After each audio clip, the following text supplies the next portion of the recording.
Yeah. And so, she's got the bananas and she's super happy. And when they get to the woods, it's not there anymore. So, what ends up happening is a lifetime of encounters with Wendy and this white monkey, which she said it told her its name was Italy and that he was 800 years old and his UFO crashed here in Old Orchard Beach about 400 years ago. And so he's from the ocean and he likes really cold water, and so he'll spend his time between the ocean and the swampy areas around Old Orchard Beach. Acadia After Dark is a horror podcast, and as such, may not be appropriate for all audiences. Listener discretion is advised.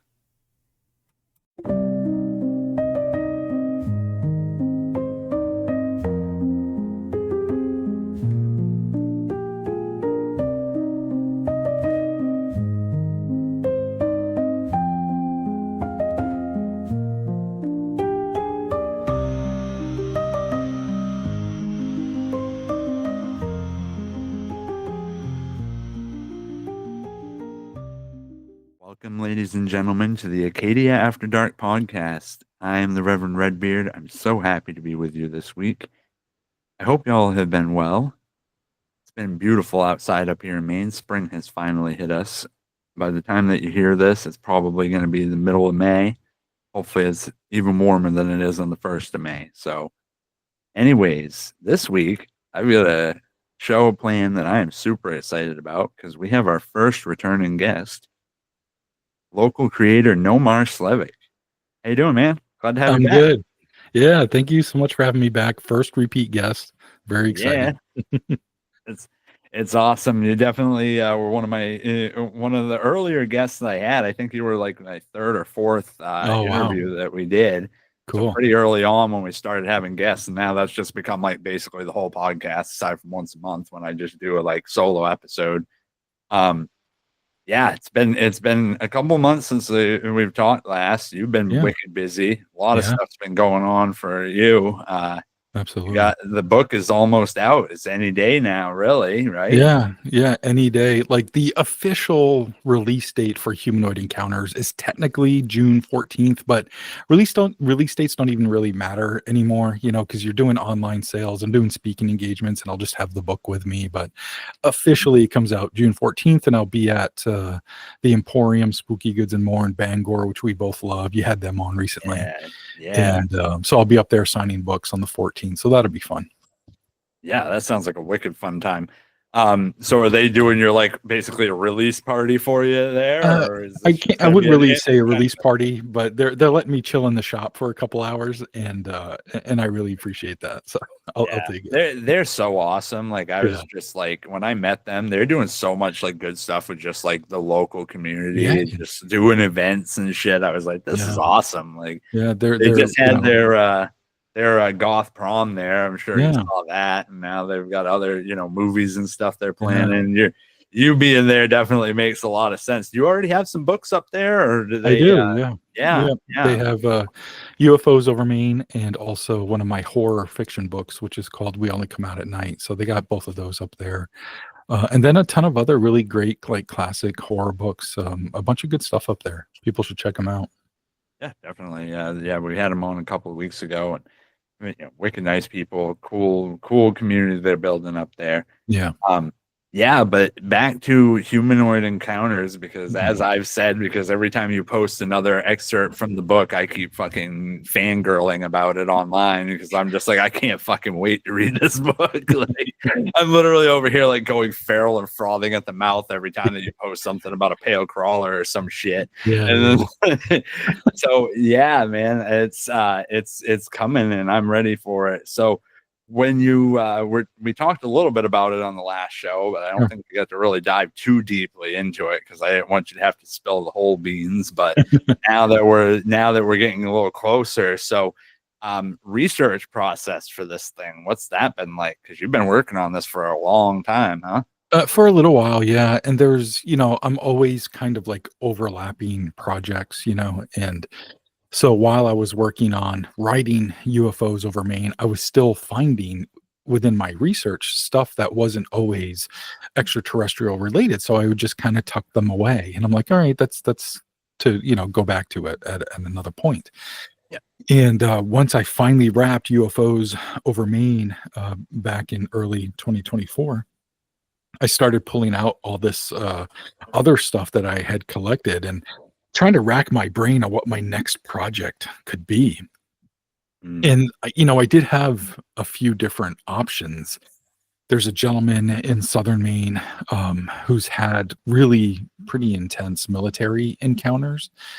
And he's definitely getting up there in years. And he's just got this amazing story that needs to be told. And I just can never kind of get out of my own way to get that story told. And so it's not for a lack of wanting. It's trying to make the time. It's really difficult for me to travel for far for a long period of time, and that's what this would require. Talking to this Yeah. gentleman, to get his whole story.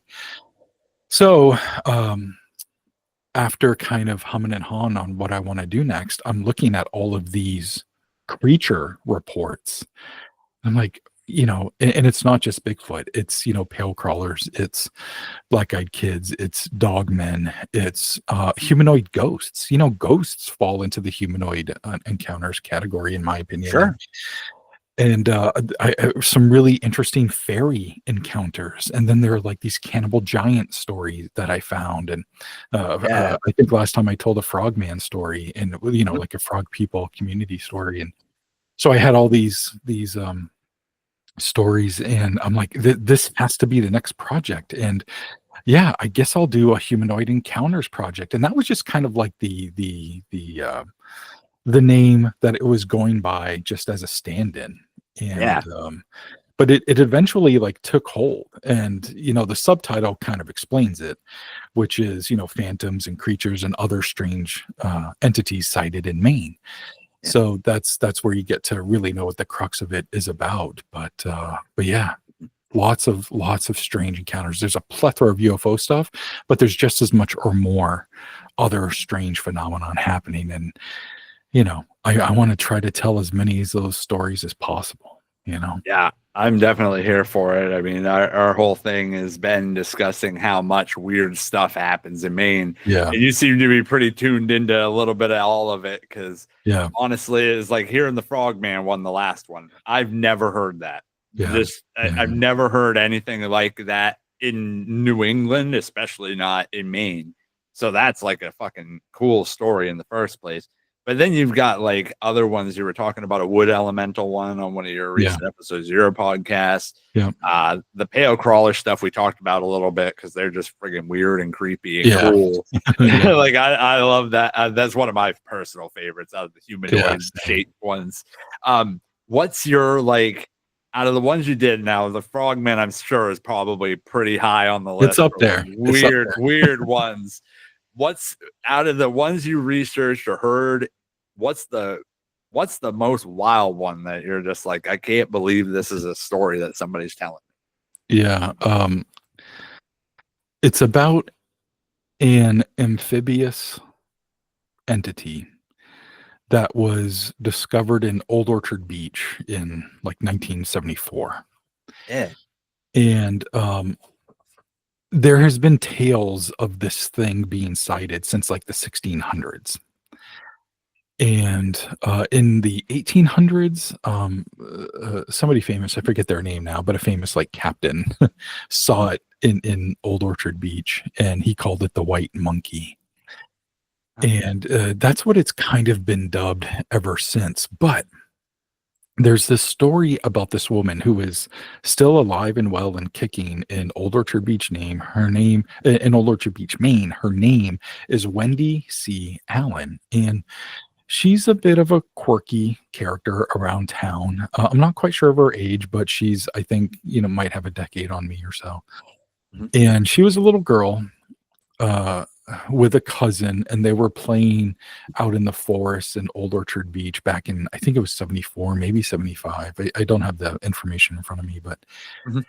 and they saw this, what they thought was a white monkey up in a tree. And they were like, they weren't scared or anything. They were like fascinated by it. And it spoke to them like telepathically. And it's like, hey, go home and get me some bananas, you know? And she's like, okay, I will. So she runs home with the cousin and they burst in the door and they're like, oh my God, there's this white monkey and it's in the woods and it's up in this tree and it wants some bananas. Blah, blah, blah. And the parents are like, oh my God, this is okay. Let's come show us. Yeah. And so, you know, she's got the bananas and she's super happy. And when they get to the woods, it's not there anymore.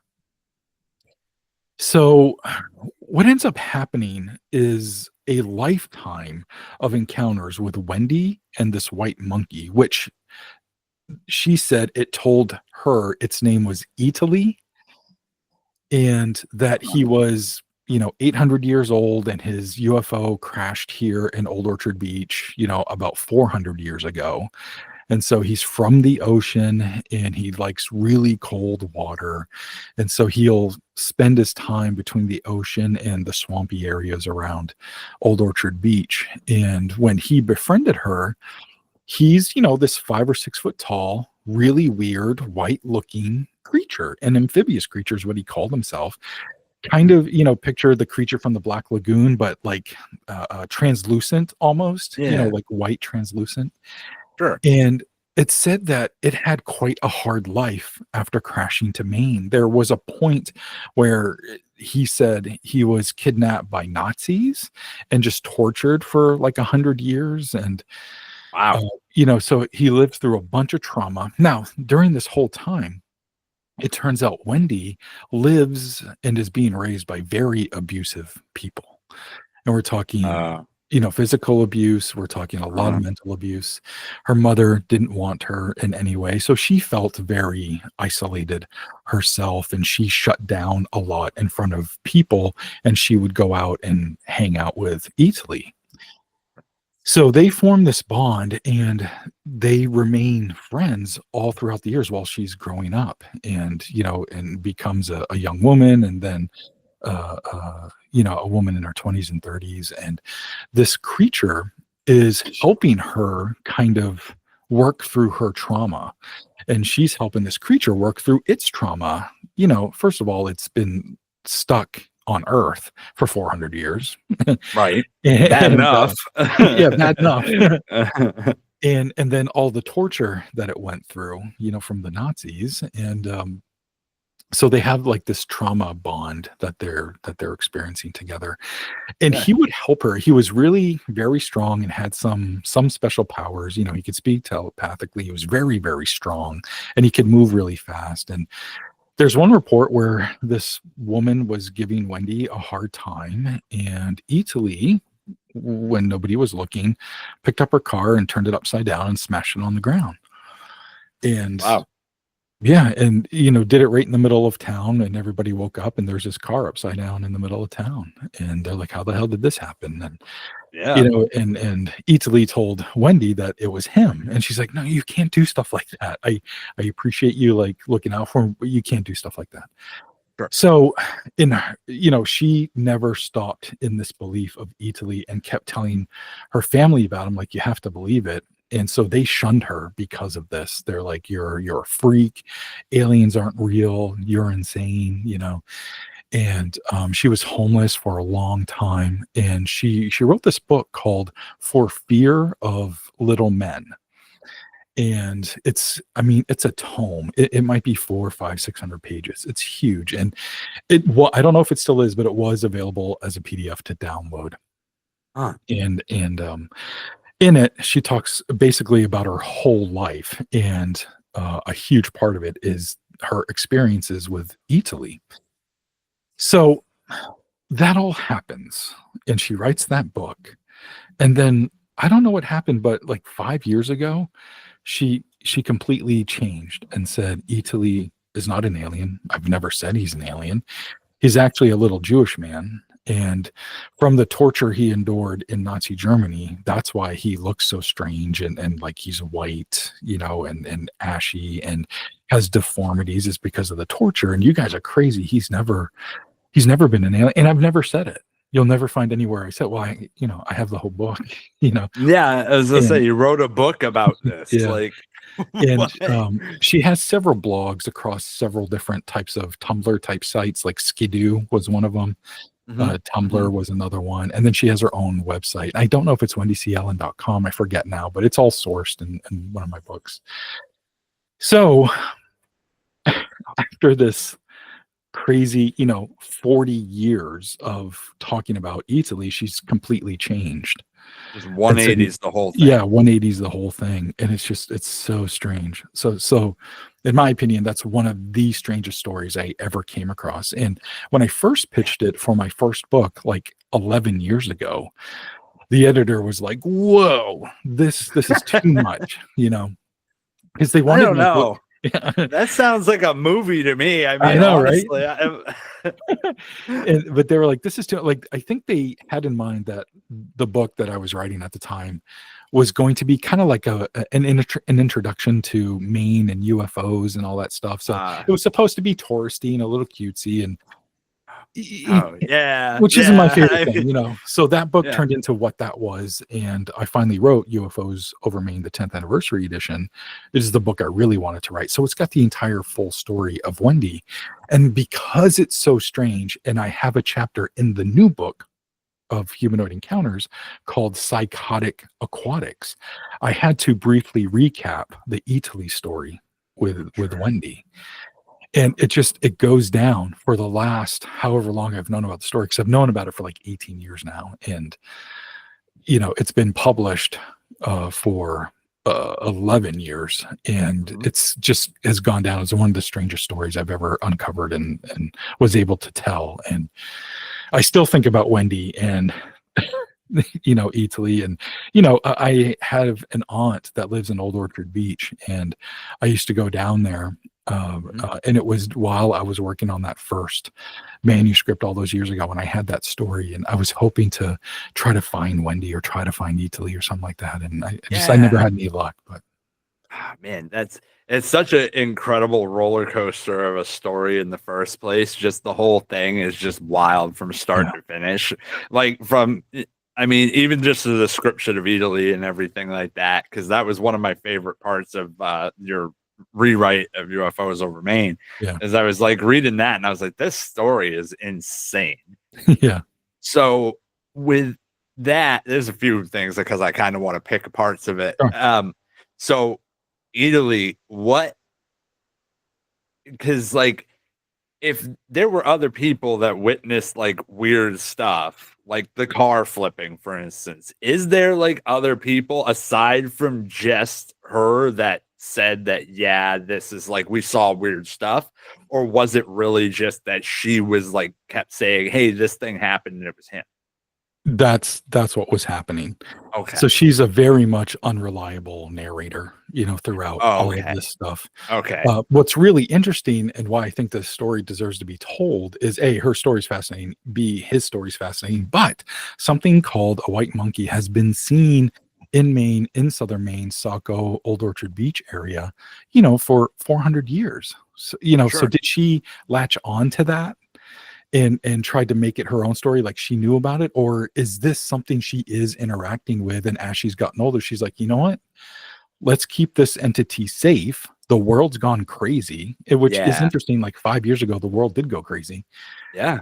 And that's kind of when she changed her tune. So maybe she's trying to, save this thing, or is just done talking about it. So it's not a focal point anymore. I That don't know. makes a lot of sense, honestly, when you frame it that way. If Sure. I think about it, it's like, sure, if you know this one singular thing exists, and it's a friend of yours, you care about it, you've already been talking out of excitement and trying to get people to understand and believe for all these years, you thought, yes, I'm going to tell his story and people Yeah. will love him and appreciate it, blah, blah, blah.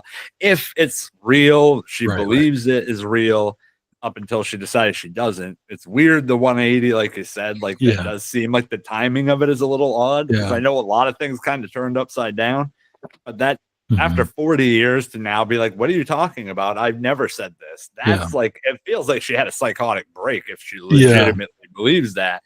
But, and I'm not is like saying that for her sake. I'm saying like she had this entire life since she was a child where Right. she's talking about the same repetitive phenomena, the same entity or Yeah. whatever it is. So if she was a little girl and she knew about this white monkey through whatever, if she did interact with it, then like, wow. But even if she just heard the story and she's stuck with that for 40 years, dude, I can't stick with a story that like I consistently want to tell people about for a year, not Right. 40. You know what I mean?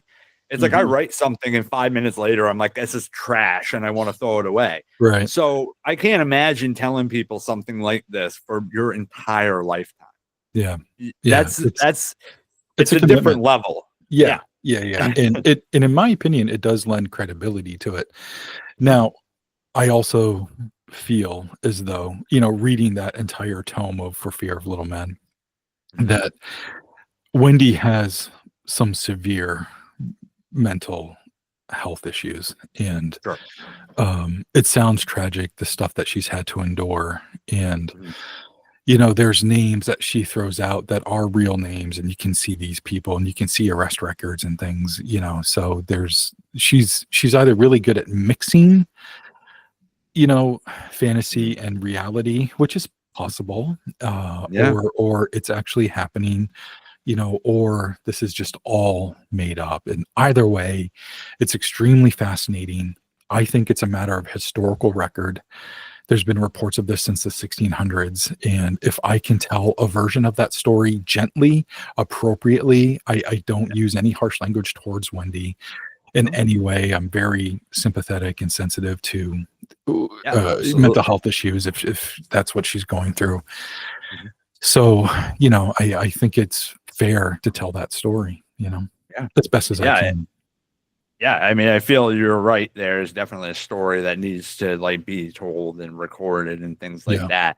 And especially because it is such a like a unique thing. So the traces of this going back to the 1600s, is this based off of independent from her story? You found records of this? Yes. Yeah. Really? That's Yeah. wild. So Yeah. what's your guess? Do you think it's that back then really it was an alien, or do we think this was something else? Because I mean, the description of it, I'm like thinking several things that like, alien, I guess, could be, and I'm not 100% certain of what we would justify as an alien or not. Yeah. But to me, Yeah. it kind of sounds like somewhat like we've talked about with a pale crawler or something Sure. like that. Except I've Yeah. never heard of a pale crawler that was strong and had telekinesis and like Right. Right. loved humans and stuff. I don't know Right. about that, but Right. Yeah. What do I make of it? I honestly don't know. I really, truly want to believe it. What did that captain see in the 1600s? What did the other captain see in the 1830s or whenever it was? I don't have the dates in front of me. I'm so sorry. Mhm, But, mhm, what did they see? They saw something strange enough to describe it as a white entity, as a white monkey. mhm, And that's not a manatee. That's not something else aquatic. That's when you're describing something as a white monkey, that's humanoid in nature. You're talking head and shoulders and arms and legs and feet mhm, and hands. And so, you know, in my opinion, I think there's something to it. Do I think all of Wendy's stuff is 100% real? Probably not. I think we got to take a mhm. lot of her story with a grain of salt, but there might be something to it. Hmm. This, yeah, it's definitely an interesting one. One of Yeah. the weirder ones, just not only from her telling of it, but for the related, materials there. That's really insane. I Yeah. think that like another one that kind of makes me think of that. Uh, there's these things, they're part of like Japanese folklore. I Oh, think it's yeah. pronounced like Negan or something like Yeah, that. I mentioned that Uh, in the book, and, yeah, they're very weird, and they kinda give me that same thing, except yeah, those I thought were, like, much larger, like, we were they are. talking, I think like, they're the like, size of a boat, yeah, like yeah, like 50, 60 feet, yeah. yeah, And yeah. then there's the Kappa, which is, Japanese folklore as well. They've become very Mhm. popular because of Animal Crossing, but, Yeah. uh, they're filled throughout Japanese folklore, and really strange how there's a part of their lore or legacy where they actually interacted with humans quite closely, and it's said that they taught humans how to bone set when bones have become broken, and it said that came from the Kappa. So you're Really? talking now about a really intelligent, species. Now, at the Yeah. same time, another part of their lore is that our soul or chakra or whatever, the Kappa claim that that is stored in our anus. And part of Mhm. the lore is that they would Yeah. hide in toilets ready to take Feel that your from us. chakra. Yeah.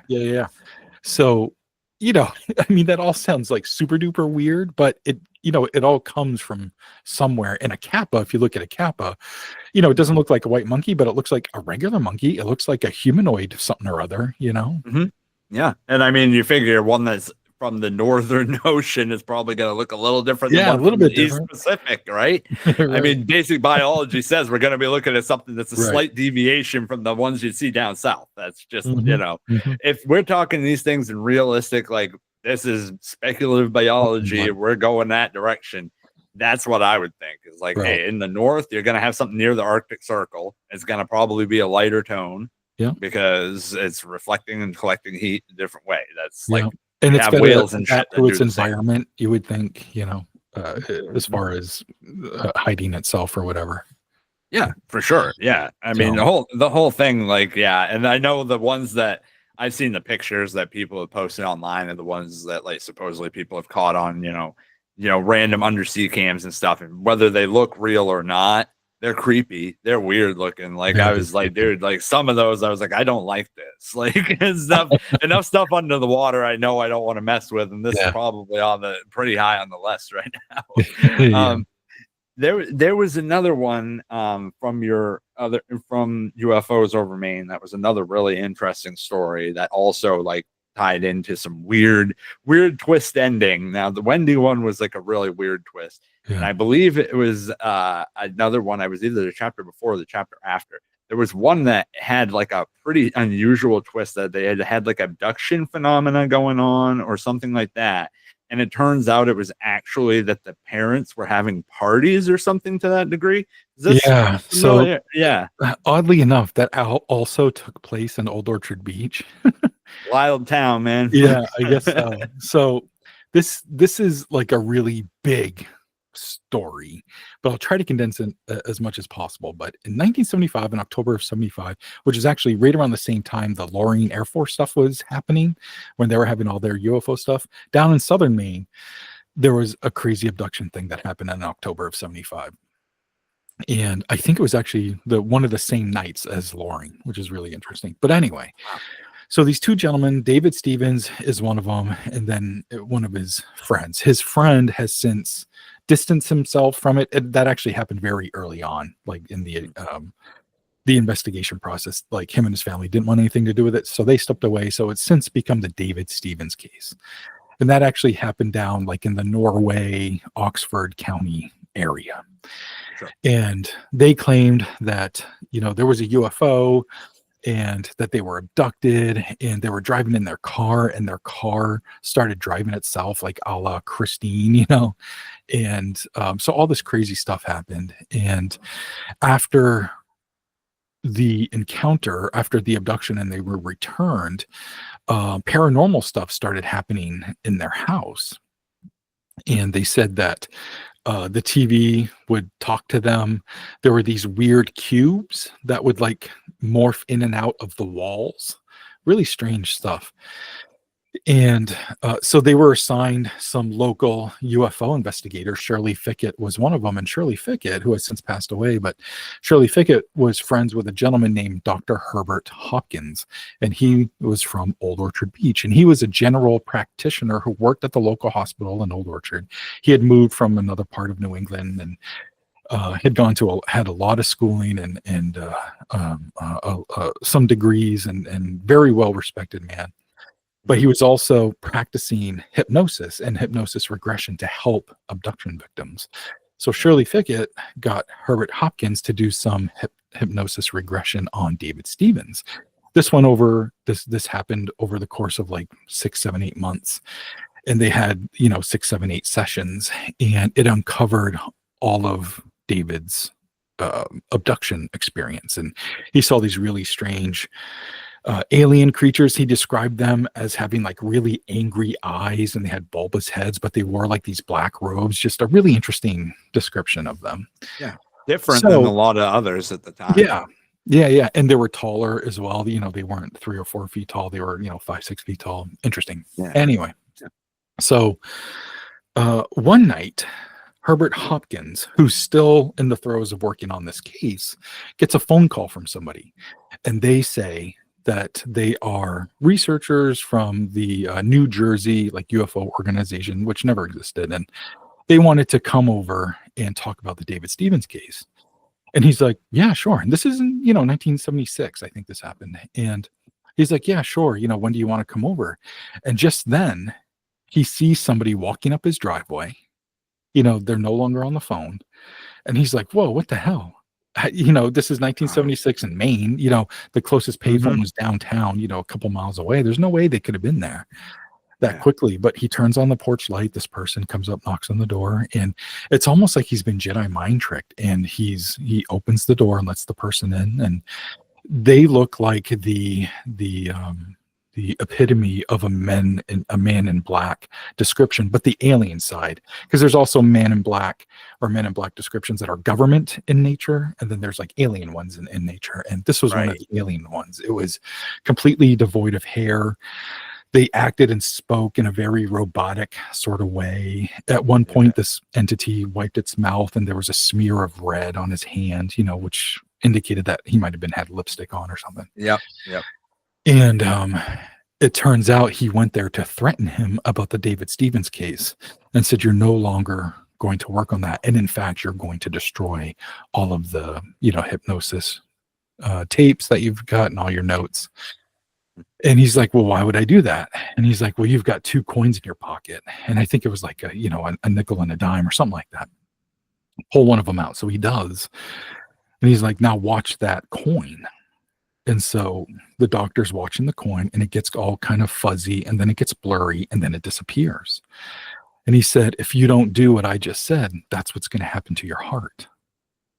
And he's Hmm. like, "That's what happened to Barney Hill's heart." And we've since understood that Barney Hill, his heart was still in his chest, that wasn't true. Yeah. Probably Yeah. another veiled threat. But anyways, the doctor was really scared after that happened. And this man in black leaves, and he destroys everything. I'm really condensing the story. A lot more Yeah. Yeah. happened, but so a few weeks Get the later, book, guys. Get the book. yeah, It's yeah. worth reading for real.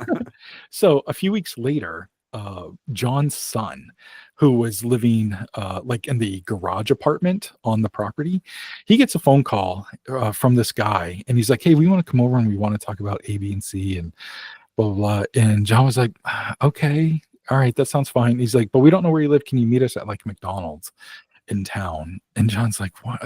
Okay." So he meets him over there, and it's this strange looking man and woman in black couple. And so they come over to the house, and they start acting really strangely. They're having this conversation. They're not even talking about David Stevens' case or anything. And at one point, the male man in black puts his arms around the woman in black, and starts groping her. And he's like, "Am I doing this right?" Asking John and John's wife. And they're like, "Whoa, whoa, whoa. No, that's not something you do in public. Like, what are you doing?" And then he's like, "Oh, okay, sorry." And then he asks, for something to drink, and he's just they're both acting very strange. So Yeah. that gets all done, and it's just they chalk it up to another strange man and woman in black experience. And Herbert, the doctor, was like, "Oh my god, I can't believe that happened. I wish I was there for that and could have met them or whatever." Right. So during this time when the men in black stuff was happening, the doctor, his nephew was living with them, and his name was Howard. And he was, like 17, 18 at the time. And he was like staying with them for like, the summer. And so he was around during this time. And he said, none of this happened. He's like, the doctor, Herbert, God love him. I love him to death, but he's a drunk. And he's really into sci-fi pulpy novels, and he likes to write his own. And that's what this is. Now, the stuff with the strange couple that came over, the doctor's son and wife were swingers. And this was a weird swinger couple that came over. And the doctor put that in the story as a weird man and woman in black, to go with his story. And then years later, this is just an actual fact that happened years later. They actually all moved to Florida, like John and his wife moved to Florida, not Herbert. But she Mhm. ended up like killing him. It was crazy. Anyway, Wow, I did yeah, not expect that, dude. I thought you were gonna say like a million other things before that. crazy. I know. And they were drug users and abusers as well. I just don't think they had a very good life. And Yeah, it certainly so, sounds like they were very conflicted. I'll say that. yeah, Damn. yes. And, I don't mean to laugh about it, but this was also, 40 something years ago. Right. Yeah. Yeah. I won't say what I was just gonna say. Fair enough. It's So, just gonna be like, yeah. But it's wild to me in the first place that like they had like this whole thing, and reading the book, it was such a like just like because I'm reading along and I'm like, man, this is such a crazy story. Like, I'm like, this is a Man in Black thing. This is wild, man. And like, Maine has its own Men in Black cases, and then all of a sudden, that like, oh, he's a drunk comes out, and I'm like, well, maybe they're just trying. Maybe that's the Men in Black. They're just trying to discredit him. And then the swinging part came. yeah, I'm like, yeah. oh, I didn't see any of that. Like, Right, right. Yeah. Crazy, crazy. So, in my research years ago, I wanted to reach out to Howard, the nephew, and get his side of the story, because I can't talk to Herbert. He's since passed away. And so I wanted to talk to Howard, and Howard was an author in his own right. He wrote a very popular series of like YA books, and then he wrote a bunch of Western books that were very popular. So he was like a fairly prolific local Maine author. And huh, there was even talk about those YA books being picked up, for some sort of show potentially, but it never worked out. But oh, yeah. so it turns out Howard died fairly young. I think he was under 60 when he died. And so by the time I reached out, he had already passed away. And I ended up talking to his widow. And his widow, super delightful woman, was very open to talking about everything. And she's like, I'll tell you this, Nomar. Howard believed what he believed. He was there, okay, but he's the only one in the family who didn't believe Herbert, the doctor. So I was like, Huh. that kind of blew my mind. I'm like, oh. And she's like, I believe the doctor. I met Herbert on many occasions. I mean, she was part of the family. Mhm. And yeah, he liked his booze, but he was a practicing doctor. He was well respected in the community. He was doing work with UFO abductees, and it was only Howard who had that opinion. Everybody else believed Herbert, and so I'm left with, okay, well, here's the story. Here's what Herbert says. Here's what Howard says. And you decide, the reader. What you choose to believe, and I definitely have my own personal thoughts and beliefs on it, but Yeah. I like to present things as unbiasedly as possible, and I do want all of the information, all the facts out there, and Mhm. and that's part of the fact. So I felt it was important to put it out there. Yeah, yeah, no, definitely, and it is, and the way I hadn't heard the story before that, and I did look a little bit of it up after reading the book and stuff, Sure. and it's definitely, I think you had the most comprehensive glance Yeah. at it because most other materials I read about it, it was one or the other, an Yeah. extreme polarizing one or the other. A Yeah. lot of them, especially, were about basically were following and saying Herbert was just full of it. Yeah. And I'm like, yeah, but then reading what you said, and hearing what his widow had to say about it, it's like that kind of does definitely change the outlook on the whole It case. does. Yeah. It did for me anyway. And yeah, so that's, chalk that up to another just fascinating main case. Yeah, yeah. I mean, it's one wild one for sure. I thought that Yeah. was really interesting. Like I said, I love the twist ending ones. Yeah. Um, Oh, we went back to your previous works. I Oh want yeah. to I want to I keep doing that because man, it's like I've read that book at least twice now, and then I'm working. I'm like I said, I can't wait for the new one. Yeah. But you do other stuff, and I did want to talk about some of the Oh other sure. things that you do and create. I will get more stories from you because you got plenty of them, so we'll I come do. back to that. But let's talk about something a little different because month of May, I've already had a couple of musical guests on here. You write a ton of music. I've I listened to do. several of your songs. You just had one come out a month and a half ago that you sent me that was wicked cool. Put it on my playlist. It was jamming to it like most of Nice. the month. So you know what are you doing right now musically?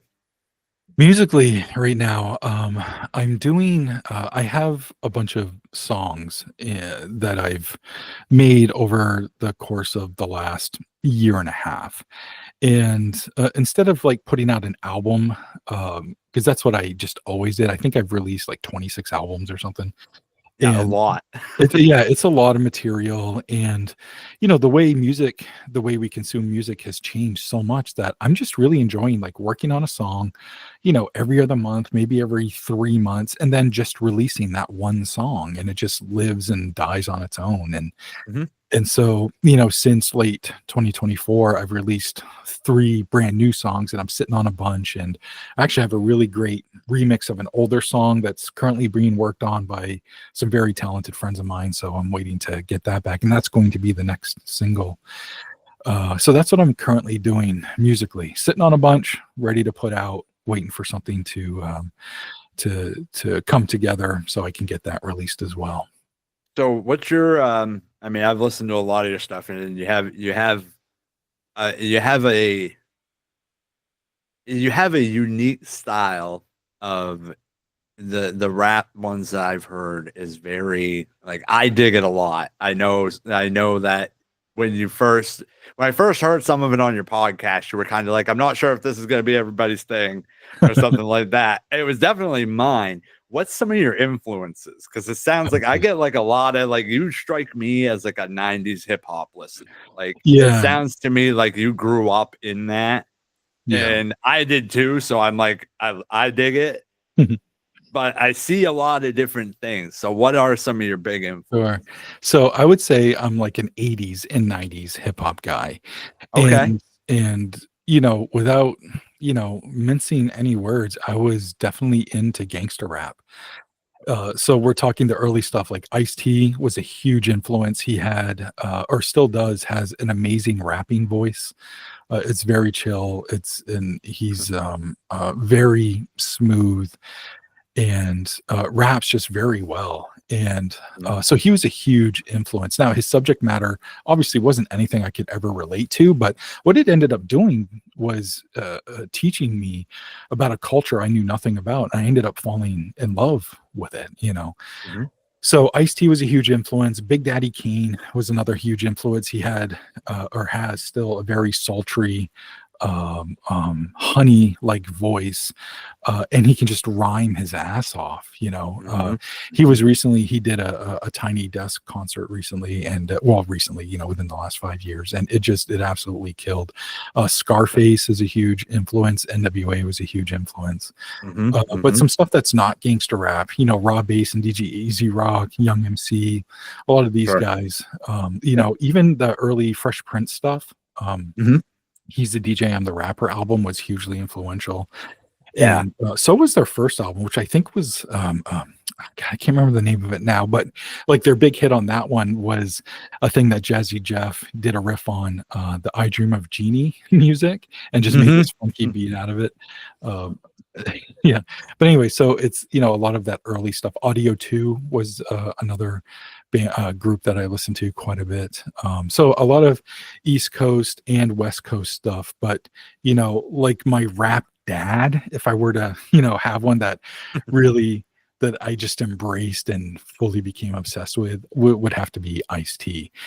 Sure. Everybody else was kind of not, I wouldn't necessarily say on bandwagons, but they were claiming Compton. Compton became a huge place that a lot of people were claiming to be from, and so was South Central Los Angeles and Mhm. all these surround, Crenshaw and Long Beach and all these places and Oakland. But and each of those areas kind of had like their own sound, but Compton and South Central LA kind of bled into each other quite a bit. But Ice-T was right there too, and he sounded like nobody else. Yeah. So he always had his own thing. His producers were like Africa Bambaataa and DJ Evil E. These guys they kind of had an East Coast influence with their Mhm. music, but Mhm. they put a West Coast tinge on it, so it had that smoothness to it.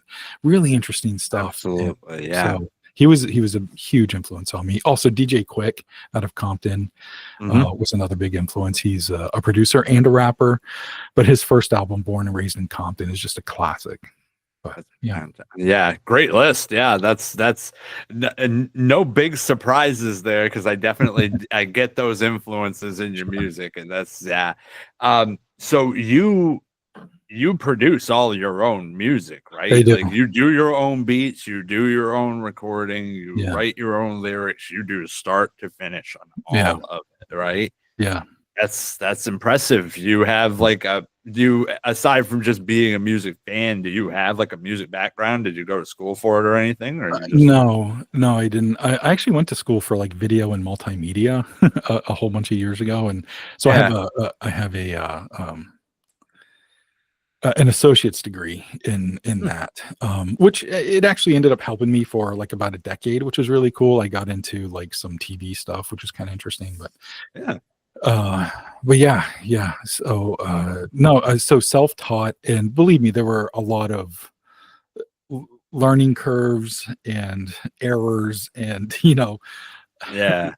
trying to figure all of this stuff out. And I was connecting with lots of peers. I've worked with hundreds of people, Hmm. and so that's really helped shaped how I do things and things that I've learned across the years, over the years. So Yeah. it's been a ton of fun. But these days, like, I'm older now, and a lot of like buddies are older now, and so we're kind of doing like the dad rap stuff, and Yeah. we're kind of you know doing what we want to do, because there are certainly trends going on in hip hop right now, and that's not a thing that I follow, like Yeah. the current hip hop trends. I mean, I love Kendrick Lamar, but Mhm. I'm not following any, current hip hop trends. I'm just doing what I've always done, just releasing what I want to release. And that's the beautiful thing about being able to do music in 2025. Like, you don't Yeah. need anybody else. You can just do it yourself and then release it. And it has the potential to reach millions. Yeah, absolutely. I mean, as a musician myself, since like, I started playing music when I was in high school, and now looking at it now to 25 years ago, and I'm looking at what it was when I first started playing music and playing in bands, and that you would go through the whole process of finding somebody that had a 4-track recorder that you could Right. record some crappy little demo onto a tape, and then Right. hopefully get somebody to put it onto a CD if you're real lucky, or if you could convince the tech teacher at school that has a setup that can let you record on it, you might get lucky and get an EP or something. But that was like for years. Now it's like you can just get software that edits stuff so much easier, so much more efficiently Yeah. than Spotify, YouTube, all these like streaming services and things like that. And media is mostly consumed that way. Like Yeah. one thing I keep coming back to is like the disappearance of physical media, but Yeah. at the same time, we're getting more accessibility because of the fact that everything's digital now. You Right. don't Right. have to go and find a random record store that happens to have an Eazy album. Right. It can literally just go and download or listen or stream any Right. artist around the Right. world now. Yeah. And it's such a wild thing, but it's also kind of changed the way I look at music, because I was always a consumer of, I loved albums. Yeah. Same. I would get an album and I'd sit down with whether it be on a vinyl or whether it be on a friggin' cassette tape. I'd sit down, I'd start that thing from one end to end. Hmm. Now, singles. I like it, but at the same time, I'm like, You don't I get to do feel like know I'm you don't get to know the person. You know what I mean? ex- It's exactly. not as intimate. Now, what you're saying about physical media, a lot of us who are, coming back to music and beginning to release our stuff again, we're still putting out very limited physical media. Like, I have some vinyl records that are out, and all that good Hmm, stuff. But first of all, it costs too much to make a lot of them. sure. But it's fun to make it limited, because it's a unique thing to have, and if somebody really enjoys it, they're going to want to get it. Otherwise you can stream it. But yeah, we're huge fans of physical media, and we love making cassettes and CDs and vinyl. But nowadays it's cassettes and vinyl that we're making. So Yeah. Yeah, that's We're kind of a having we're neat having a thing good to see time. coming back. Like, I like vinyls. Yeah. It did trip me out the first time I saw a cassette, and I'm like, I would not pay $15 for this thing I know is gonna wear out after 4 plays. Like, you know? That's fair, that's fair. I Um, don't think that people remember how bad some of the media really was. Like, right. that we were doing the best we could in the '80s and '90s, but Yeah, this was not perfect time. yeah. Yeah, I mean, honestly, I just talked to somebody the other week about it because he just had a vinyl released, Nice. and he said the same thing. He's like, I mostly did it. It's not gonna make me any money. He's like, I mostly did it to say I have a vinyl with my name on it. Mm. That's cool to me. And making it a limited run where it's only 50 or 100 of them or whatever they produce. I can't remember Right. how many it was. But because you do that limited run, now also that's a collector's item if anybody is like looking. And Sure. I know, when you're looking down the road, it's like how many people are like, gonna hold on to local music in the way that we did back when I was in high school. I collected every CD I could get my hand on. Every Mm. time that I saw a local artist had a CD out, I buy it. Mhm. Now we don't really have any of that, so I'm wondering how much of it once Spotify is like, yeah, we're not getting money off of this, let's get rid of it. Or, Right. like you had said earlier, we were talking off air about the licensing changes Yeah. and things like that with different platforms. That can just erase an entire catalog of Yeah. somebody's creations Sure. overnight. It's wild to me that that's even a thing that we're having to consider now. Right. But that's like, I just read the other day, like there was literally this person that their entire, like they're a writer, they're a director. Everything they had was a show that they did that just got taken off of HBO, and there's literally no copies of it. It's just that's gone now. It's So awful. they're like, what do you do with this now? Yeah. And if as a Yeah. musician, I'm sitting here and I'm thinking like, I already know there's at least 3 albums that I played on that I'm never gonna find. Yeah. They're Yeah. gone, lost to the ether somewhere. So Yeah. like, I'm like, I don't know. One of those weird things like spiral when I think about the the state of, the media Yeah. market right Yeah. now. Yeah. But yeah. So are you you're writing, you're producing, you're sitting on some stuff. So you Yeah. got any new stuff that's in the pipeline right away to come out, or Yeah, I'm waiting to, get some music back from these buddies, and, uh, as soon as I get that, that'll be the next thing to come out.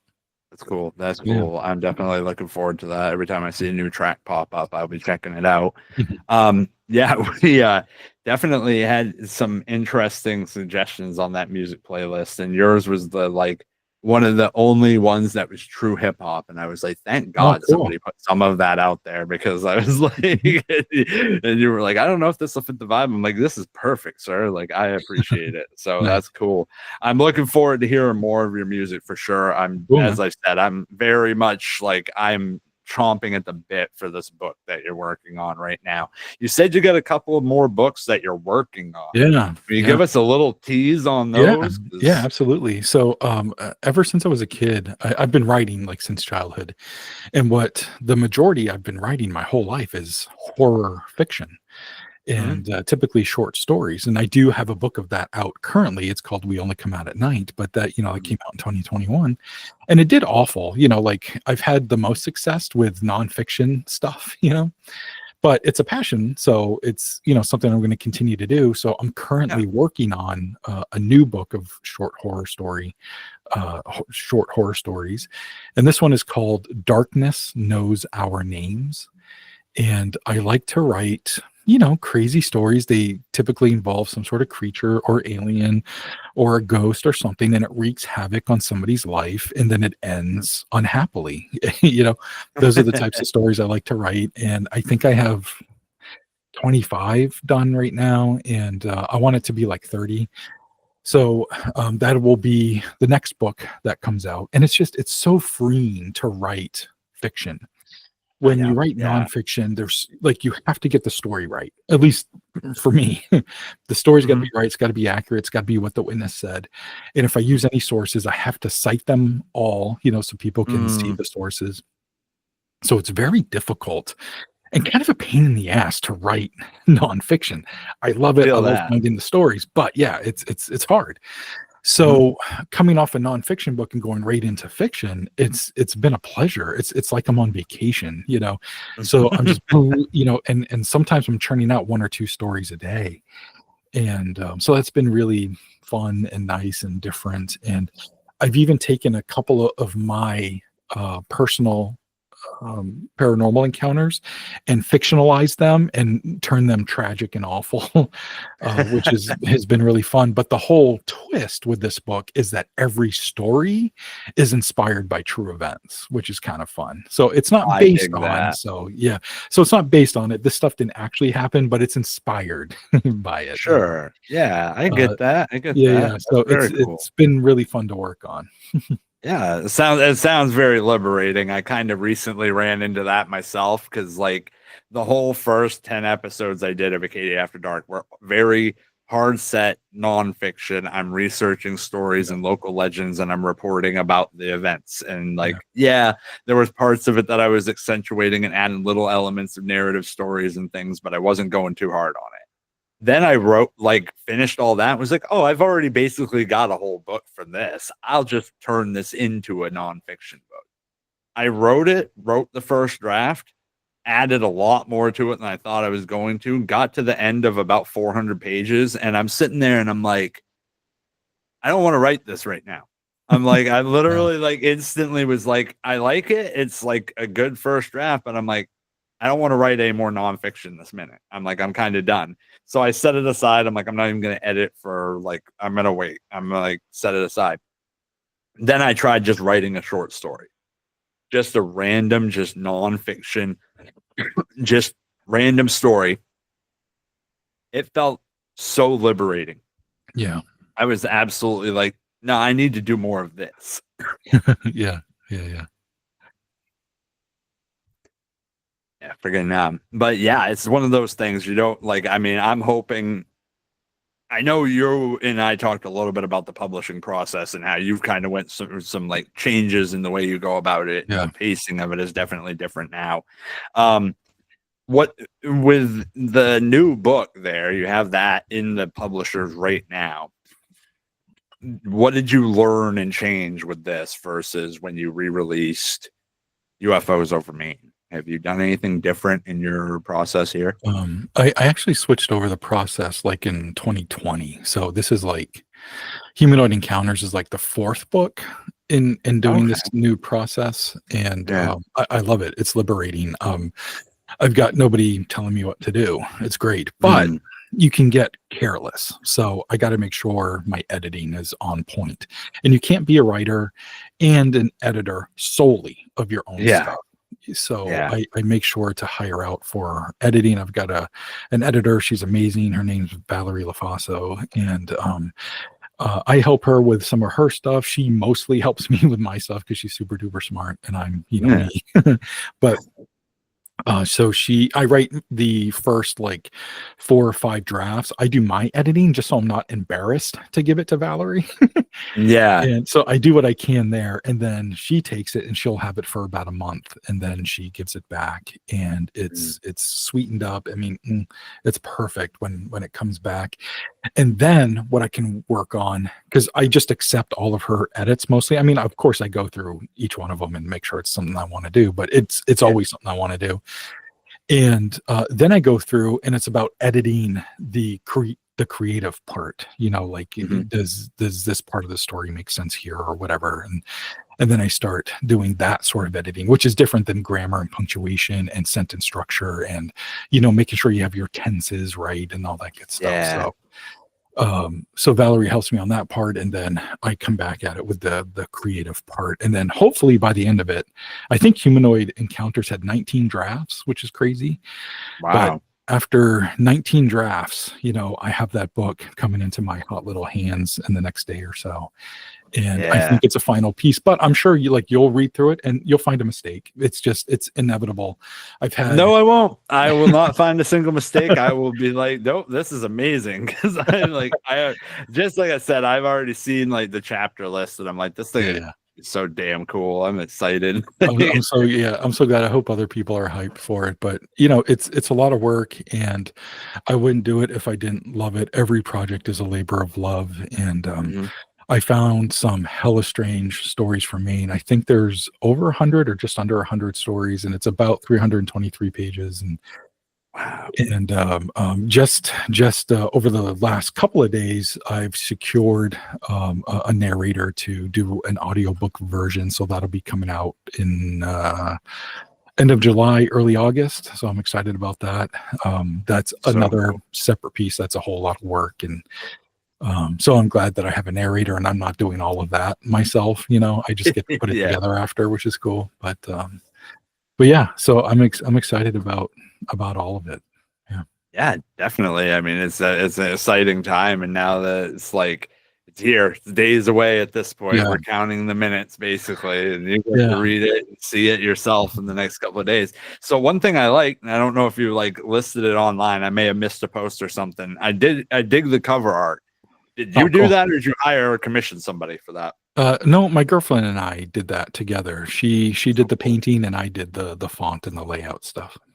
Nice, nice. Yeah, no, I dug that. I was like, man, I was like, this is like don't get me wrong. It's like I see a lot of recently, especially I've seen a lot of book covers and stuff like that. And I was like, this one, I dig this. And you're gonna have, I mean, at least a few people, I'm sure, that are gonna be like, well, what about this? What about this? What about this? And like, how what do you look for with like responses from people Oh, when the books first come out? Like, because yeah, you're doing you're going to be an Emporium. Obviously, nobody's read the book at the point they're going to talk to you Emporium. right. I know once in a while you've done, other podcasts and stuff like that. So, what are you kind of expecting? Like, what do you want, or what are you looking at? I've been doing this a long time, and so I expect nothing. um, it's if I get a bad review, that's fine. If I get a good review, that's amazing. And Mhm. but I have developed a thick skin. I've had awful reviews on my music, on the documentaries, on the podcast, on some of my books, and but the majority has been very, very positive. And the one of the first things I learned is I cannot ride that roller coaster. I just Yeah. can't. Mhm. And I am somebody that suffers from anxiety and depression, suicidal ideation, Yep. you name it like that. And I'm terribly introverted, and so I'm already on a roller coaster and I cannot let that affect me. I can't, and I used to Yep. let it, but I can't anymore. But I'm 11 years removed from the first book being published. I've been writing my whole life, and I Yeah. started writing the first book, 6, 7, 8 years before it came out in 2014. But Mhm. 11 years of professionally publishing books, and that was the first thing I learned. And I'm so far removed from having expectations. I just don't. I just hope people like it, and the Yep. people that want to seek me out and let me know, they do.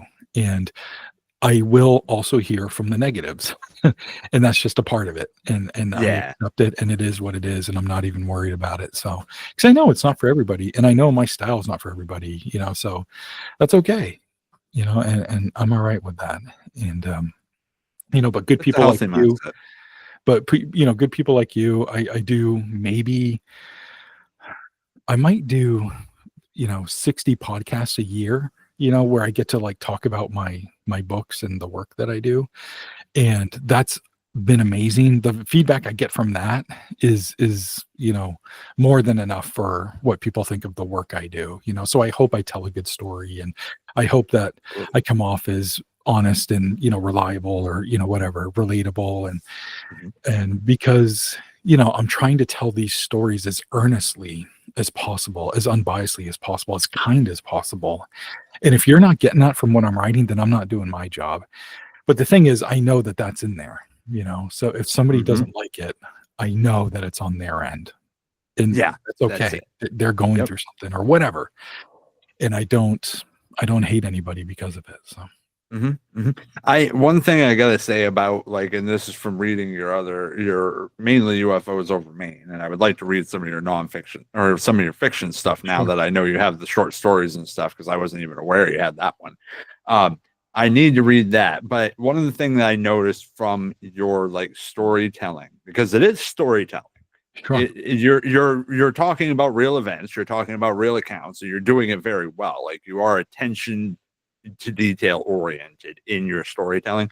But one thing that I thought about it, well, two things really. First of all, every story, every chapter has a degree of authenticity that comes from somebody that not only knows the material that they're talking about inside and out, but also is related to it, in that you know the area, you're talking about people in a place that you know and Yeah. you've seen with your own two eyes, Right. which a lot of people, especially talking about paranormal research and stories of this nature, you hear, how many times have you heard people tell stories of the Bell Witch? Right. How many times are you hearing people tell stories of the Bell Witch that live next door to the Bell Witch? You Right. know what I Right. mean? Yeah. And it's like, it's something that comes across in your storytelling. And also the way that you structure the stories is very narratively based, Yeah. which the way I absorb reading best is that. Yeah. It's And that that's you're by framing the design. whole thing. Yeah, that's by design. These are like the stories that I share are, I always call them like a novelization of the story, because I want it to read in a compelling way and I want to build out the story. So I could just tell the crux of the story. This lady went outside and saw an alien. That's almost good enough. But Right. what town is she in? Okay, what's that town like? What's her family like? What happened before the sighting? What happened after the sighting? And that just creates a bigger narrative, something that you can really sink your teeth into. And the next thing you know a little bit more about the small town of Strong, Maine. Like, who the hell cares about Yeah. Strong, Maine? But they were actually the United States. They were manufacturing 100 million toothpicks a year at one point. So Hmm. in little tiny Strong, Maine, like I never knew that until I started doing research, because something crazy happened there. Like Yeah. something paranormal happened. So I love learning about it just as much as I like writing about it and sharing the stories. For sure. Yeah, that's something that's really kept me going with it, is like every new thing that I like learn about, I'll be like, "Oh, here's an interesting little ghost story in this town." Then I'll start deep diving into just different weird historical facts about this town and things Sure. like that. And it's just all kinds of stuff like that. Like, Sure. no idea until just recently, and it actually came up again the other day. Rockwell, Maine was the place that the Iron Giant was set. Oh, Apparently, wow. most people apparently didn't know that, and I'm like, well, it's weird because Maine at one point was a big deal. Like, and I don't think we realized that, just how big that Maine actually was at one Yeah. point in the country's history as far as like labor and Sure. industrialization. But then we look at it now and we're like, oh, it's a podunk little tourist state that does some Sure. fishing, and we like, but then you see it's like, yeah, we were kind of like a mini Mecca during the 18 to 1900s because of the logging industry. Right. And that's Right. where you have all these little towns like Strong, Maine, that Yeah. became like this just gigantic part of an industry Right. that 100 years later, nobody's going to know about that, because Right. that's Right. all been exported and already been turned into something else at this point. So Yeah. it's cool. And it's something that I appreciate, being a local, learning that stuff. Yeah. It keeps me coming back. It's That's like cool. another of those things. Yeah, and Um, and Humanoid Encounters is no different. yeah. There's detail. It's the towns, and if you don't know, I do share a little bit about them. Mhm. And all of these stories, they're just, boy, they're so strange, and they're reported by just salt of the earth people, which is what I really love about it. There's this whole chapter on the Catherine ghost on Catherine Hill in Franklin, Maine. And I have, some early accounts, but the majority of it are modern encounters, because everybody tells Yeah, the old stories. I want to know the new ones. So my absolutely. girlfriend and I, we went out there. We went to Catherine Hill ourselves and we looked I've around. done it. It's so Yeah, yeah. cool. And we found this winery, which is the Catherine Hill Winery. And we spoke to the owner, and she has a T-shirt that says "I'm not Catherine," and it's really to invite conversation. But it's the legend is so huge over there, and it's been covered. Like, even the Weather Channel did an episode on Catherine Hill. Yeah. Really interesting. But there's some really interesting modern accounts that have happened there, and I shared all of those in the book. And there's about 100 more stories in there. I'm very excited. Well, Okay, so now you piqued my interest here because I'm very familiar with Catherine's Hill. Yeah. I've been there. I've investigated it myself. I've had some weird stories. I was writing a chapter about my investigation of it in Oh, my nice. book, and that I like tabled for now. But I'm Yeah, yeah, like, I want to get back to it. But that is a cool location. I love the story. I love the history. yeah. When I was researching it, I didn't get into too many local, like recent, more modern encounters and things like that. We all know like the old ones. What was it, Dale Hardy there that wrote the song about Yep. her? We had so the one weird one that I came across with it, and this has happened several times since. So I'm like, I don't know what it is with these weird ghost road stories. Did you read about the fella back in 1983 that they found that got shot in the chest with a shotgun? I don't think so.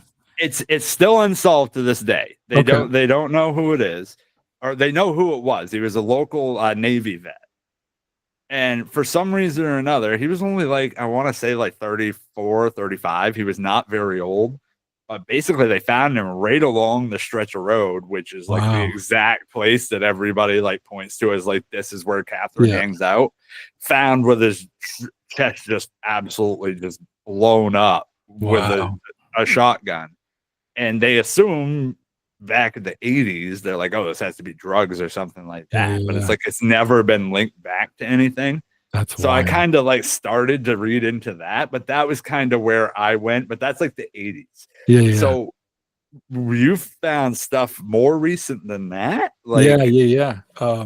Boy, I can't remember. 2019 might have been one of the later ones. But this ooh, woman, she was driving back from Bangor with her husband. They had been like, had a like dinner party or something. And the husband was really tired, and so he wanted to like sleep on the ride back to Franklin. So she was driving, and she's getting up along on Catherine Hill, and she's going around the lake and all that stuff. And the ride had been completely clear. As she's approaching the hill, all this fog rolls in, and she slams on her brakes because within the fog, she sees a woman standing in the middle of the road. And so she like kind of screams and slams on the brakes. So her husband like wakes up, is like, what the hell's going on? And looks at her, and she looks at him, and she looks back, and she's like, and it's gone. And he's like, oh my God, you just saw Catherine. And she's like, what? Because they're not from Maine. They had moved here fairly oh recently, or wow, within the last decade or whatever of this encounter. And so yeah, she's like, "What are you talking about? What's Catherine?" And he's like, "The Legend of Catherine Hill." And so he tells her, the legend, and she's like, "Can you drive now?" So he takes over driving, and they go home, and nothing else happens. But that's the story. But it's very recent, yeah, and it's lends to credibility because she didn't even know about it. She, it got all foggy. She's like, "What the hell is happening? Why is all this mm-hmm, fog rolling in?" And yeah, and then this woman appeared in front of her, and she was going to hit her if she didn't slam on the brakes, and then gone just like that. Crazy. yeah. And honestly, like that, exactly what you said, that does add a lot more credibility. Because if she was like a local and she do it, I drive that down that road, I get the creeps. Like I know as and soon we're as I get and on we're that looking road. for her, this. Right, that too. Yeah, that's another part of it. Is I'm like, is she gonna be here this Yeah. time? I haven't seen her myself yet, No, me but either. someday maybe, But that road as it is, because I know the lore of it, the road itself is already creepy. When you Yeah. drive down it, you know how the trees kind of like Oh, really are yeah. close to the road and they Yeah. kind of encroach on everything in that weird, like Yeah. there's not there's like stretches of the road where it's more opened up, but that one area of it is like Wow. winding and everything feels like really claustrophobic. It So really me does. knowing that stuff driving down, I'm like, I see how this road would creep somebody out if Yeah. they know about this stuff. Here's somebody that knows nothing of it and they're like, this happened. Yeah. That's really something to me. So Yeah. that's a cool find. And was that something that like you just like somebody told you, or did you like, No, just doing the research, because I yeah, am I am everywhere with the research. It's newspapers, it's Reddit, it's everywhere. mhm, And that might have I can't remember now where that one came from. It might have been a TV thing, or it might have been a Reddit thing, I forget. But yeah, yeah, Reddit is an amazing source for more modern encounters. And again, it's Reddit, so you can take it with a grain of salt. But it's not like I'm going on No Sleep and just procuring stories and adding in Maine. You Right. know what I'm saying? Like, I'm looking specifically for Maine, as real as possible encounters, and with people who just happen to be here, either locals or they're just visiting, and they're like, hey, this crazy thing happened to me. I have a crazy story in this new book about me that's going to be kind of like a mix of paranormal and true crime, Yeah. and it's about a possible serial killer thing that happened in Kennebunkport in the early 2000s. And this Mm. family had traveled from New York to Kennebunk, and their hotel, there was something wrong with the hotel, and so they had to like try to find someplace just to stay for one night until their hotel was ready. And the Mhm. father wasn't coming till the next day, so it was just a mother with her two teenage kids. And so she was feeling, I wouldn't say necessarily vulnerable, but she kind of wished her husband was there.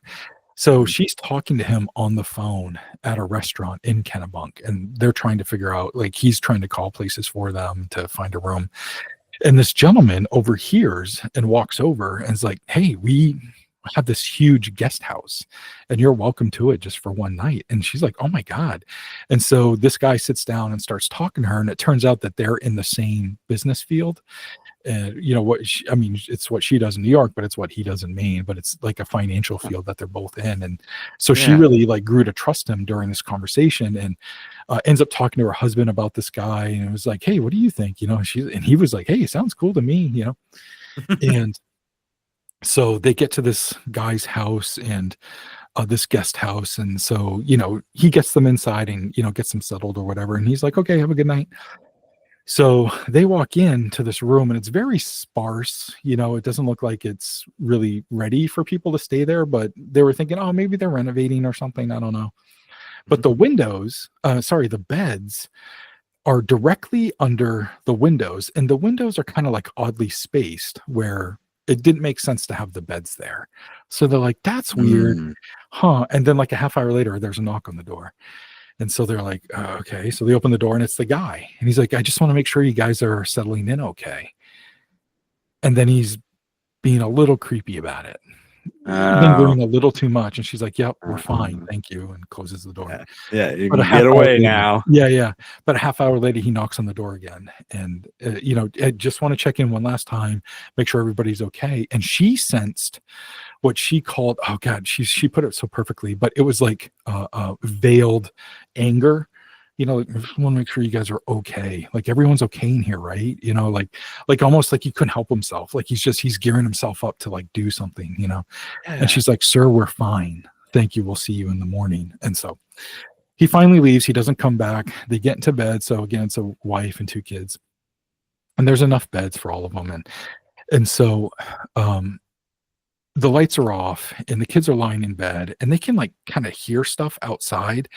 And they're like, it's just a creepy old place. We're creeped out because of that guy. Let's try not to think of it. The mother comes over to one of the kids who's especially having a hard time sleeping. And so she's trying to comfort the kid. And she's kind of like sitting up on the bed while the kid's laying down, and she looks out the window and she can see the silhouette of somebody Oh. standing out there. And she like gets really wide eyes, and the kid's like, what's happening? Like, there's somebody outside. I don't know if it's the guy or who it is or what it is, but they're standing right outside the window right now. And she's like, okay, I'm going to pretend that I don't see him. Okay. But what we're going to do is pack our stuff and we're going to take off. Okay. And the kids are like, okay, so like on the count of three, boom, they all get up, they pack their shit really quick, and they go get in the car. And the guy's car isn't there anymore. So they thought that was a good sign, but who is that person? So did he hide his car? To make Right. it look like he left? So she goes to leave, and it turns out that it's a gated house area, and the gate's closed and locked. And they're like, oh my gosh. So she's on the phone with her husband, and she's like, I don't know what's happening. Like, she had told everything to him by this point. And she's like, but the gate is closed. And he's like, ram it. You have an SUV, just ram the freaking thing. Who cares? Right. Get out of there. So she does. She rams it, and they just drive straight back to New York. They're like, we're done. And, Yeah. and this happened, boy, 14 years ago, something like that.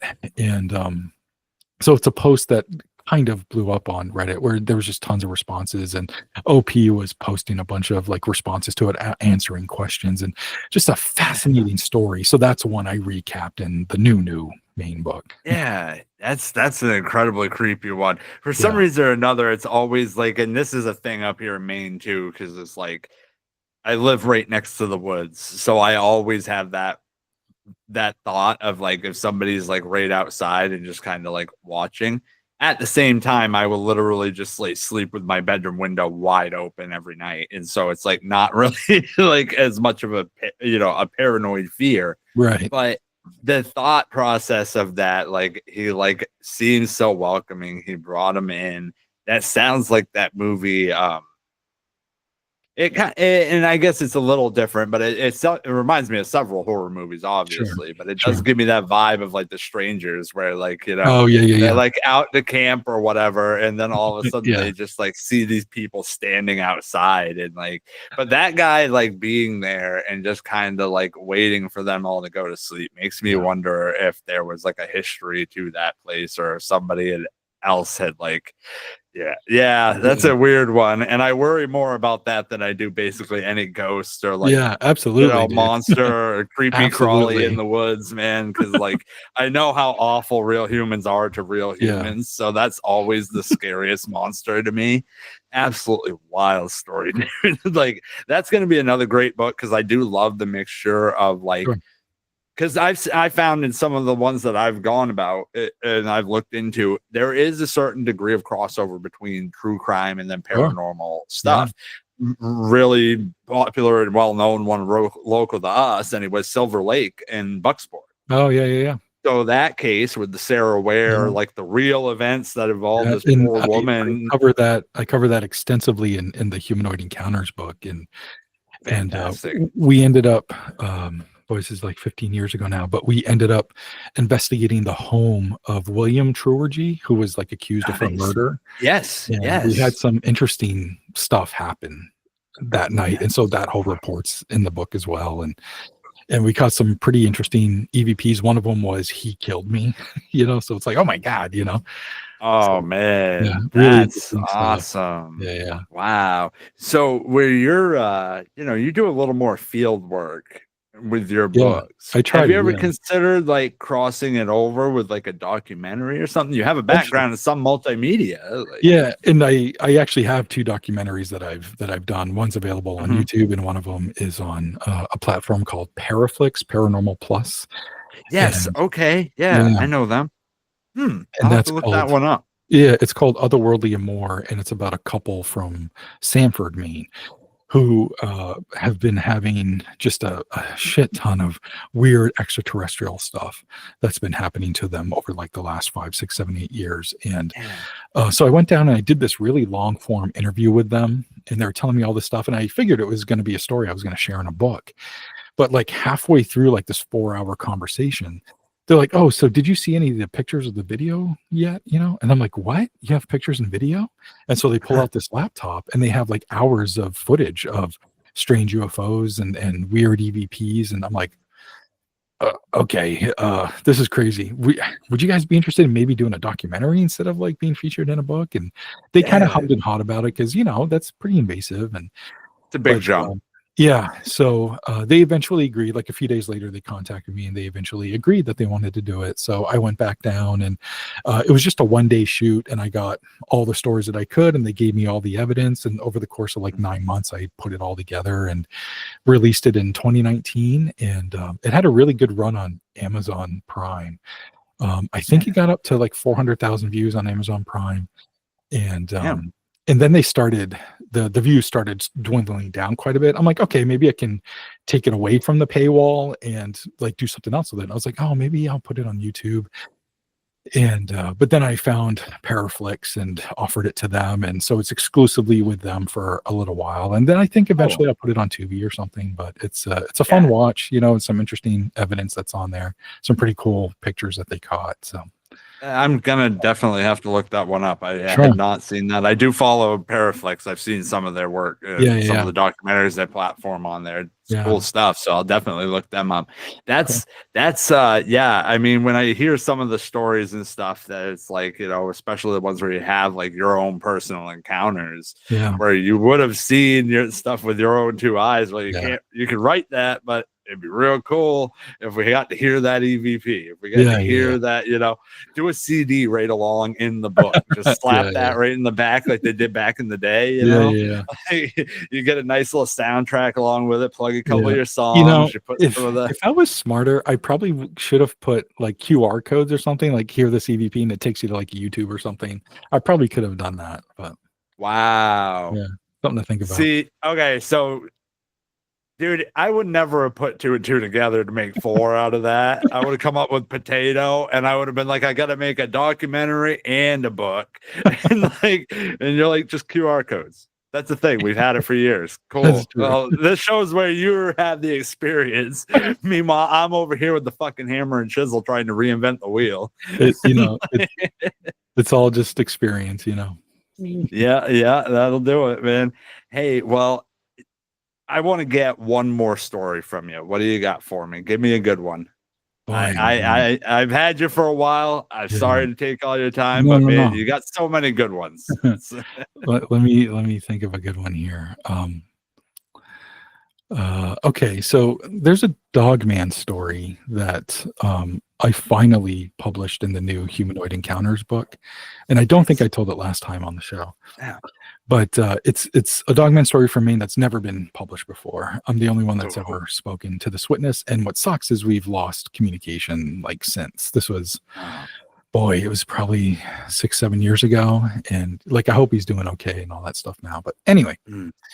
so this guy went camping with his family, and at the time his kid was like 2 years old, just going on 3, and his wife, and they have an RV, and they wanted to take it up, I think, to Baldwin, some campground in Baldwin, or near Baldwin anyway. And so they get up there, and he had just like worked the night shift, so he was like super tired, but he's like, oh, let's go do this, it's going to be such a good weekend, and I can sleep like when we get up there and wake up, and I can do a barbecue and all that stuff. So that basically ends up happening. He wakes up, he gets the barbecue going and all that good stuff. And the kid, and they have a dog, and they're kind of running out and playing in front of the grill and in front of the RV and all that stuff. And he's keeping an eye on them. And the wife's inside, and she's making a salad and stuff. And while he's out there and he's, putting patties on the barbecue, he sees this creature at the wood line, kind of like across from them. He said it was like 2 telephone poles away from them, so pretty close. Mm-hmm. And he sees that it's squatted down, or he's not sure if it's squatted down. He actually thought it was a kangaroo at first, because he just saw this squatting thing with these huge thighs, and it had this snout, and it kind of had that light brown, really tight fur. Yeah. And he's looking at this thing, and he's like, what the hell is that? And then he realizes that this thing is watching his kid. And he's like, this isn't good. And just like a moment later, this thing like stands up, and he realizes it's like this weird bipedal, like 7-foot tall thing that has like a dog's head or a wolf's head. You Yeah. can see the pointed ears, and it's kind of like heaving, and it's almost like it's ready to pounce and like to go grab this kid, or maybe the dog. I don't know. Yeah. It's so he's like, okay, he's trying to be calm, pretend he doesn't that he doesn't see it, and he's going to go out there and just get the kid and get the dog as calmly as possible. And so he started, hey, why don't you come over here, and blah, blah, blah. And the thing is just at that wood line, just waiting to pounce. And he's able to get the kid and the dog and wrangle them to go inside the RV. And then the wife is like, oh, geez, is everything all ready? Is it like the barbecue done? And he's like, shh. And he brings her to the window, and she looks out, and she sees the beast too. And it's looking at the RV. And she's like, what is it? And he's like, I have no friggin' idea what the hell this is, but we got to get the hell out of here. So he's like, we'll come back for the grill and stuff, but we're going now. you know, so Yeah.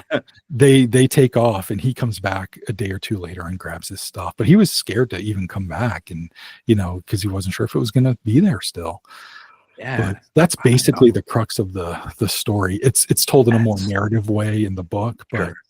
boy, oh You boy. added your magic to it, and I I can't I wait to tried. I read mean, it. But 'cause he, yeah, all I have is the notes of the story that he told me, so he was really detailed where he came home and it sounded like he's kind of newlywed or just was, still like really in love with his wife. And, they yeah. had a 2 or 3 year old and he comes home and he kisses him and he's like, "Hey, let's go Oh camping," yeah, and blah, blah, blah. And they're like, "Yeah, yeah, yeah, that sounds like fun." And, so I yeah. tried to tell it Oh, that way, dude. but it was a creepy story and it scared him. It really unsettled him. So he was Yeah. convinced that it was gonna get his kid. He was just doing everything he could, trying to be as calm as possible to get out there and grab that kid.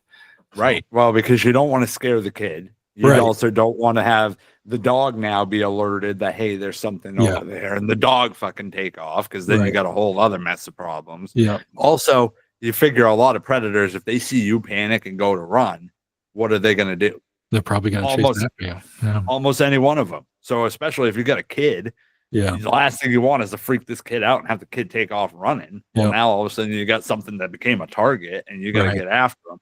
Now, I hear a lot of dog man stories, werewolf stories, whatever people want to call them. Now, I still, I think that all of these things tend to be, probably, if there's something there, it's all the same thing. It's Right. like the dog man, the werewolf, the lugaroo, whatever you want to Yeah. call it.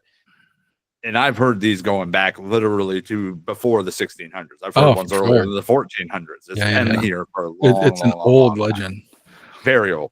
So that again adds more credence. The newer legends that I hear, we have like the Palmyra dogmen Yeah. that we're seeing. You have the Turner Beast, which was more of a cryptid sort of Yeah, yeah. situation. I have one person that told me a story. He was out to camp and literally had one that was just outside of his camp, and he literally sat there. He said he watched it. And I Wow. was like, the reason I believe this guy is two reasons. One, he fully admitted that he was completely drunk off his ass when he saw it, Yeah. but remembered it in minute detail. Yeah.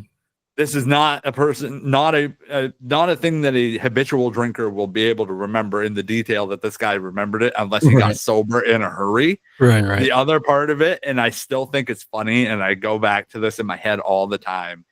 He kept telling me over and over and over, I didn't shoot at it. I didn't shoot at it. I didn't shoot at it. And I'm like, the more you say that, the more you make me think that you probably did fucking shoot at it, man. Like the first time you said it, I believed you. Now you've said it like 5 times during this conversation. I'm starting to think you probably did and don't want to admit it. Like, I'm not the cops, man. I'm not going to get you in trouble. I don't care.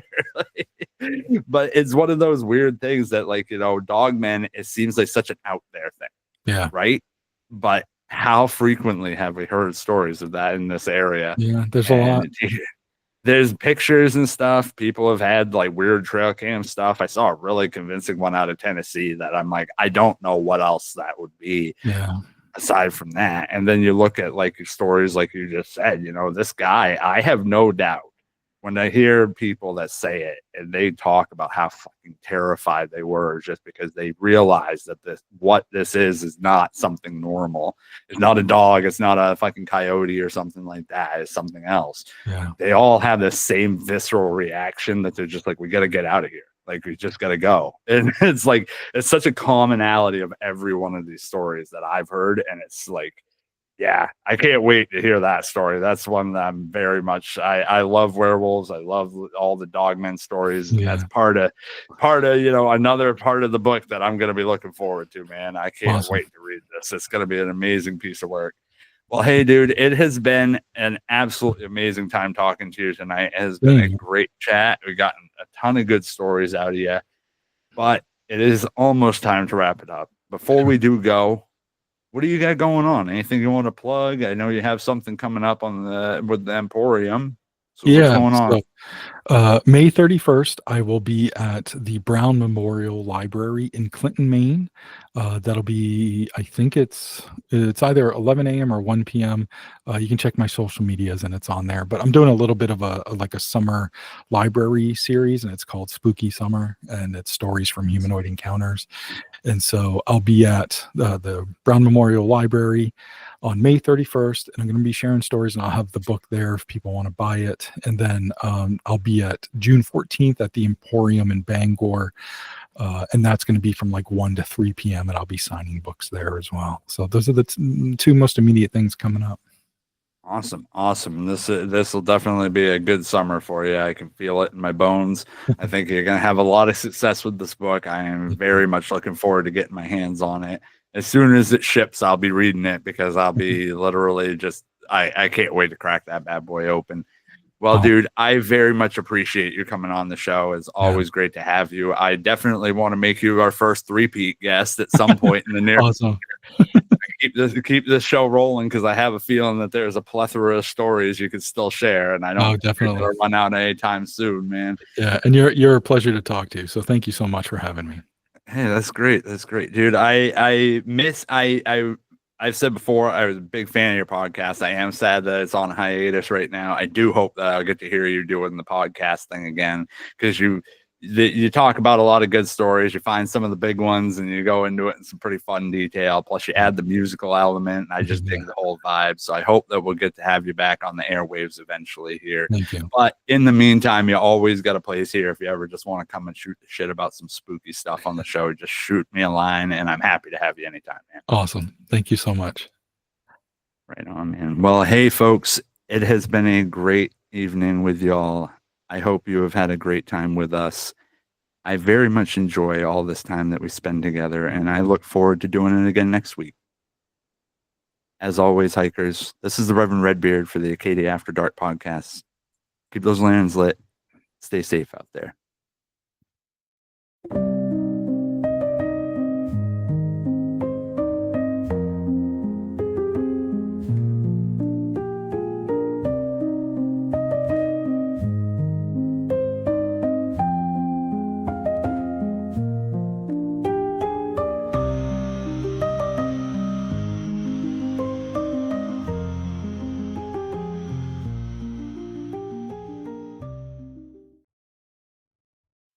Hey folks, Reverend Redbeard here again. It's a special treat. Nomar was able to send me over a song to share with y'all. So this is his new track, Ghosts. Hope you enjoy.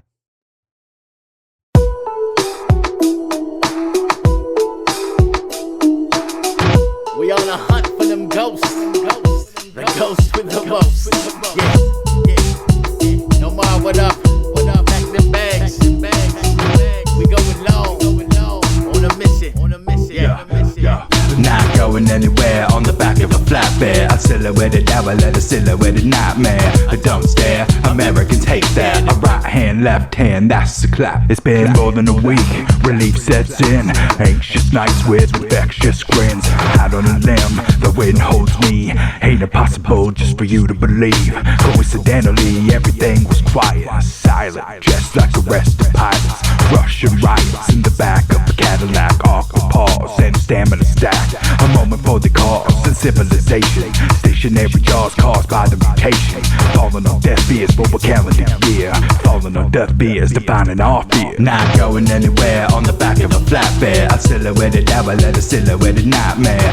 Don't stare, Americans hate that. A right hand, left hand, that's the clap. Not going anywhere on the back of a flatbed. I silhouetted devil at a silhouetted nightmare. Don't stare, Americans hate that. A right hand, left hand, that's the clap. Hello, the name for mellow all man, no monster. Call the docs, it's a blood pressure dropper. Scare more to death when I be stepping in the cipher. Cut you off the mic just like a multi-headed hydra. On my soapbox, call me the messiah. Bless you with a song, let's get a stripes off a tiger. Experiment gone wrong, hump for the red October. Blow the submarine, the smithereens, it's over. Cobra Commander, killing the salamander. Harvest the blood, it's a confidence enhancer. Drop the hammer, slam, nail it with grammar. Wicked like Ariana and the Green Witch on camera. Abracadabra, predatory actor in search of the ghost through empires of Alexander. Not going anywhere on the back of a flatbed. I silhouette it devil and a silhouetted nightmare. A dumb stare, Americans hate that. A right hand, left hand, that's a clap, clap, clap, clap, clap.